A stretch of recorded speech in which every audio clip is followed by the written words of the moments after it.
Friends, welcome to the online classes presented by AMM public school.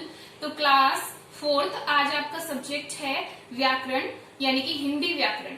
तो आज आप Hindi second पढ़ेंगे और निकालिए अपनी हिंदी की बुक व्याकरण वसुधा क्लास 4th। तो 4th क्लास आप ओपन कीजिए अपनी बुक का पेज नंबर 5 और पेज नंबर 5 पर है आपका लेसन 1 अध्याय 1 भाषा, लिपि और व्याकरण। तो आज हम इस लेसन में जानेंगे भाषा, लिपि और व्याकरण के बारे में। तो आप देख सकते हैं भाषा क्या है।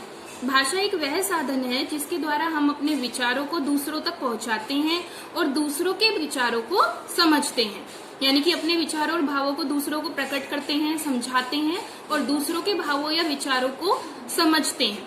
जैसे कि हमें कुछ अपनी बात कहनी है तो आप कैसे समझेंगे, आप कैसे समझाएंगे दूसरों को। यदि आपको कुछ कहना है बोलकर या लिखकर ही तो समझाएंगे। इसी तरह से यदि दूसरे की बात समझनी है तो हमें सुनकर या पढ़कर समझनी होगी। तो इस तरीके से भाषा एक साधन है जिसके द्वारा हम कुछ अपने विचार प्रकट कर सकते हैं। अब भाषा के रूप के बारे में आते हैं। भाषा के 2 रूप होते हैं, मौखिक और लिखित। कितने रूप होते हैं? मौखिक और लिखित, यानी कि 2 रूप। अब मौखिक रूप क्या है?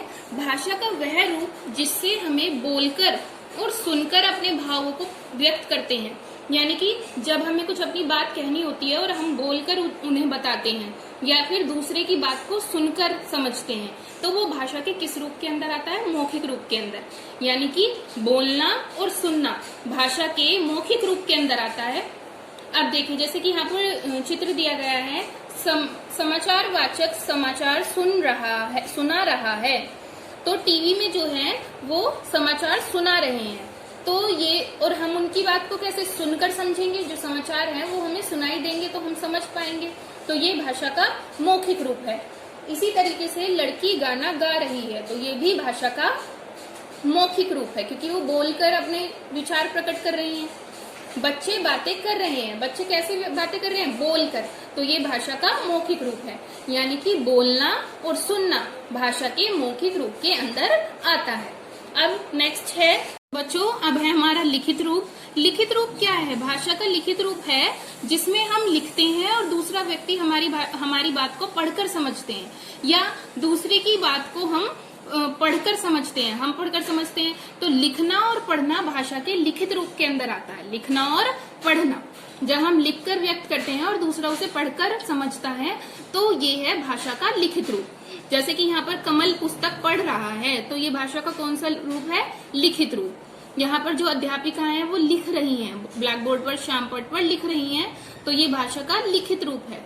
इसी तरह से दादाजी अखबार पढ़ रहे हैं, ये भी भाषा का लिखित रूप है। तो इस तरीके से हमारे 2 रूप कंप्लीट होते हैं, मौखिक रूप और लिखित रूप। अब यहाँ पर कहा गया है कि कभी कभी हम संकेतों के द्वारा भी अपनी बात को दूसरों को समझाते हैं। जैसे कि गूंगा भिखारी इशारों से भीख मांगता है, ट्रैफिक पुलिस का सिपाही इशारों से यातायात का संचालन कर रहा है आदि। यह कहा गया है कि कभी कभी जो है इशारों से भी भाषा को समझा जाता है। जैसे कोई यदि भिखारी है या फिर कोई भी है जो बोल नहीं सकते हैं, जो गूंगे हैं, तो वो अपनी बात को कैसे व्यक्त करेंगे? वो इशारों से व्यक्त करेंगे। और जैसे कि आपने ट्रैफिक पुलिस को देखा है, तो ट्रैफिक में अगर हम बोलेंगे तो किसी की कुछ आवाज तो सुनाई नहीं देगी, ना कोई सुनेगा, ना हमें किसी की आवाज सुनाई आएगी। तो जो ट्रैफिक पुलिस होते हैं, इसीलिए आपने देखा होगा जो चौराहे होते हैं बड़े बड़े, उन पर वो संकेतों के द्वारा अपने हाथों से संकेत करके लोगों को रोकते हैं या चलने का इशारा करते हैं। तो ये सांकेतिक भाषा होती है, ठीक है।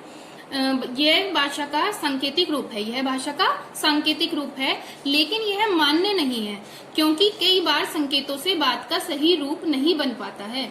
लेकिन इसको हिंदी में कोई मान्यता नहीं दी गई है इस रूप को, सांकेतिक रूप को, क्योंकि कभी कभी बात समझ नहीं आती है, क्योंकि जो संकेत होते हैं हर कोई व्यक्ति उन्हें समझ नहीं पाता है, कोई समझ पाता है कोई नहीं, तो इसीलिए इसको मान्यता नहीं दी गई है।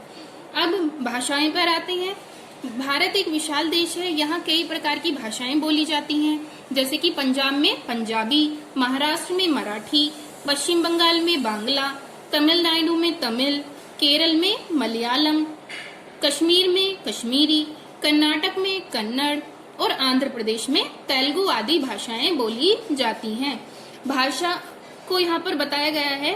और भारत एक विशाल देश है, भारत में बहुत सारे राज्य हैं, तो अलग अलग राज्यों की अलग अलग भाषाएं यहाँ पर दी गई हैं। आप हर राज्य की भाषा को याद करेंगे, जैसे कि पंजाब में पंजाबी, इस तरीके से हर राज्य की भाषा को याद करेंगे कि किस राज्य की कौन सी भाषा होती है। अब यहाँ पर दिया गया है हमारी राष्ट्रभाषा हिंदी है। आप सभी जानते हैं जिस भाषा का प्रयोग जिस देश में सबसे ज्यादा किया जाता है वह उसकी, तो जो भाषा देश के सबसे ज्यादा हिस्सों में बोली जाती है, सबसे ज्यादा जगहों पर बोली जाती है, वह उस देश की राष्ट्रभाषा होती है। तो भारत में आप जानते हैं कि हिंदी भाषा सबसे सर्वाधिक बोली जाती है, इसीलिए हिंदी हमारी राष्ट्रभाषा या फिर मातृभाषा है। संसार के सभी देशों में अलग अलग भाषाएं बोली जाती हैं। अभी तक तो चल रही थी राज्यों की बात, और अब आते हैं देश पर। तो देशों की भाषा, सभी देशों की भाषाएं भी अलग अलग होती हैं। जैसे भारत की हिंदी है, इसी तरह से इंग्लैंड की क्या है, अंग्रेजी, जर्मनी की क्या है, जर्मन, नेपाल की नेपाली, चीन की चीनी और फ्रांस की फ्रांसीसी भाषा। ये सब देशों की अलग अलग भाषाएं हैं। अंग्रेजी भाषा को अंतर्राष्ट्रीय भाषा कहा जाता है क्योंकि यह संसार के लगभग सभी देशों में बोली और समझी जाती है।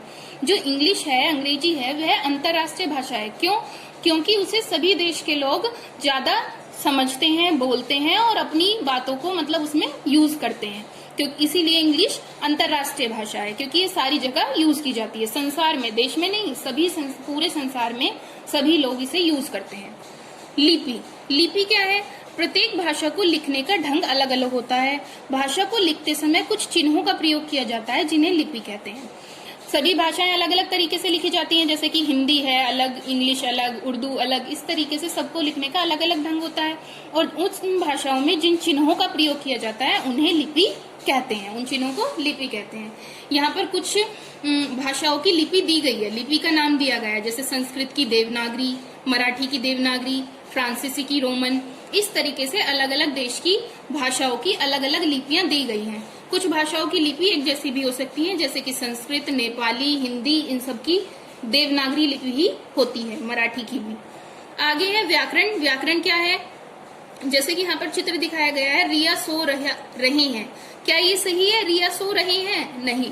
क्या आता है यहाँ? रिया सो रही है। इसी तरीके से लड़के खेल रहा है, क्या ये सही है? नहीं। हम क्या लिखते हैं? लड़के खेल रहे हैं। तो भाषा या हिंदी को सही रूप से लिखने पढ़ने का जो ढंग होता है वह हमें व्याकरण से पता चलता है। भाषा का सही ज्ञान हमें व्याकरण से पता चलता है। तो व्याकरण क्या है? जिससे कि हम व्याकरण एक शास्त्र है जिसके द्वारा हम किसी भाषा को शुद्ध रूप से बोलना, लिखना तथा पढ़ना सीखते हैं। व्याकरण हमें किसी भाषा को शुद्ध रूप से बोलना, लिखना और पढ़ना सिखाता है। तो भाषा, इसीलिए व्याकरण का ज्ञान होना हमारे लिए बहुत जरूरी है। इसीलिए आप भी व्याकरण की बुक पढ़ते हैं ना, तभी तो आपको पता चलता है। तो इसीलिए व्याकरण को हमें अच्छे से पढ़ना चाहिए। व्याकरण के 3 अंग होते हैं, वर्ण विचार, शब्द विचार और वाक्य विचार। यानी कि इन तीनों अंगों में हम सारी चीजें, हिंदी भाषा की या जो भी भाषा है सभी की, जैसे इंग्लिश में इंग्लिश सेकंड होती है, इंग्लिश ग्रामर, तो हम उसमें इंग्लिश भाषा को सीखते हैं और इसमें हिंदी भाषा को सीखते हैं। तो इन तीनों अंगों में हम पूरी हिंदी भाषा के शुद्ध रूप को सीख लेते हैं। तो बच्चों, इस तरीके से आपका ये लेसन कंप्लीट होता है। और इस लेसन का जो, इस पार्ट का जो एक्सरसाइज वर्क है उसकी फोटोग्राफ आपको सेंड कर दी